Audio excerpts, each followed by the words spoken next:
Aborder un sujet, je ne sais pas si ça t'est déjà arrivé, ton bébé, ton enfant se claque la tête, comme ça, du jour au lendemain. Après, je vais te donner le pire conseil, ignore-le, c'est pas grave, ça va passer. C'est comme si un adulte qui se claque la tête, tu vas dire ouais c'est pas grave, tu fais quoi en premier?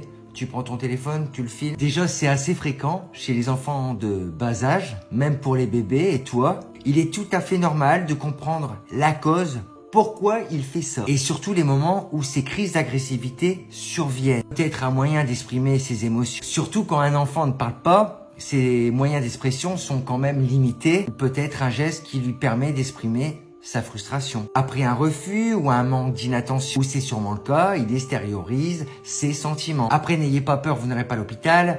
Quand il se tape la tête, il est rarement le cas qu'il se blesse. C'est vrai qu'on assiste à ce type de comportement, on est dépassé. Qu'est-ce qu'il fait? Déjà, restez calme et patient. Et au contraire, parlez à votre enfant d'une voix douce et rassurante. Essayez de mettre des mots de ce qu'il ressent. Papa, tu fais quoi? Tu es fâché, tu es triste. C'est vrai que c'est vraiment difficile d'être frustré, non? Si votre enfant se cogne sur une surface dure, il est important de le déplacer vers un objet mou ou un tapis. Vous pouvez aussi vous placer entre lui et le mur pour le rassurer, pour lui parler. Arrête, arrête! Et surtout, n'essayez pas de retenir ses coups.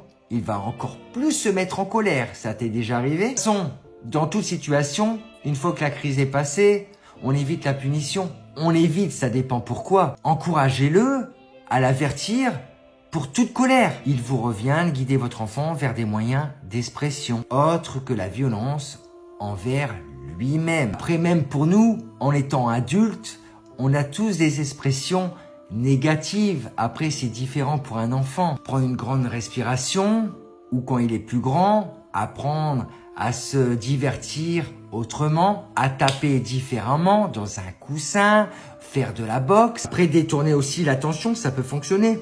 Sur un jeu, un livre.